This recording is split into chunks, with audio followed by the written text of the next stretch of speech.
Hey kids, this is Ivan. I'm going to talk about saving throws. It's going to take several videos to do this. When I was putting this together, I realized it was way too convoluted and complicated a subject to put into just one or two big long videos. And not only that, it was going to be torturous for you to watch.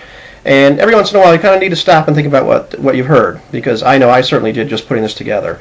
Now, I had a lot of fun putting this together because I came out of it with some conclusions I didn't have originally, and which was kind of neat. As a scientist at heart, I like to kind of go into something with a hypothesis and see where I'm wrong, see where the evidence or the research leads me. So I don't mind being wrong. I had some fun doing that.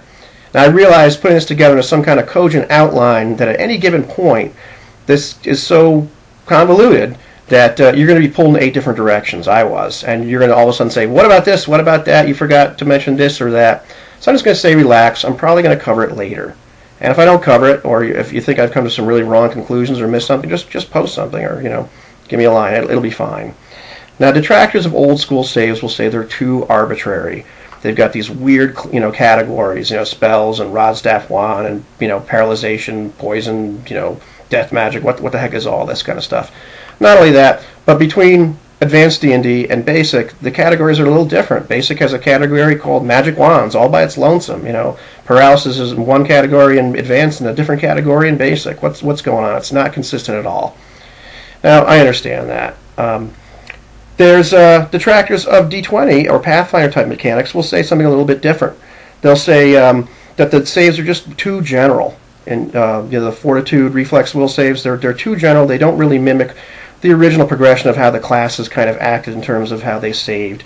Now, to me, part of what I don't like about the D20 motif is, while it's great to progress against certain things, in a class-based manner, be it Fortitude-based, Reflex-based, Will-based, you don't progress in your overall saves versus a broad category of stuff as you would in the old school games. And part of what I like about the arbitrary saves in first edition is even as a fighter, you got better against everything over time, even spells. It didn't matter. It wasn't that you didn't have good will saves. You just got better at everything because you were tough. So what's a save anyway? Now, sure, mechanical lingo, a save is when you make a successful roll on a D20 die and you take no damage, half damage, or something lesser happens to you, or maybe you evade a trap. Maybe somebody casts a spell at you instead of being frozen. You're slowed. That's what a save is mechanically. Whippy, that's great. What a save really is Indiana Jones running down that frickin' hallway and all the darts going after him, and he doesn't get hit, or when he's being that big ball of stone is going after him, and he doesn't get crushed by it because he jumps out of the way at the last second.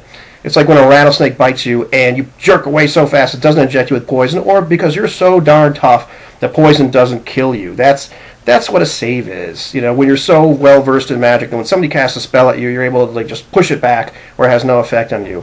That's the cool thing about a saving throw. It's not more than just a mechanic thing. And part of why I like the vibe of the older saves is different classes are able to succeed for different reasons. The fighter kind of saves because he's tough. He's resisting all this stuff. He's just, this isn't going to happen to me. Whereas the cleric, he's got a little bit of that because he's kind of a frontline character, but he has some divine intervention going on. The thief is saving primarily because he's got this sixth sense and he's paranoid and he's jumping out of the way. He knows stuff is coming, so he's not even there by the time the fireball gets there, or just jumping out of the way, the dragon breath or whatever. And the magic user, on the other hand, he's got all this arcane knowledge and magic-y goodness, and he's able to resist saves just because he's got almost like an innate sort of magic resistance, and he's got a permanent counter spell on. You don't need counter spells in the old school stuff because he's got his counter spell turned on all the time. He saves really well versus magic. So I like the vibe. But the old school saves, they're a little bit nuts. So in the next few videos, I'm going to try to tease them apart, try to figure out what's going on with them. And later on, we're going to see if the classes actually live up to the description of their saves based on what I've said and what's in some of the books. See if they really live up to that kind of vibe they're supposed to have.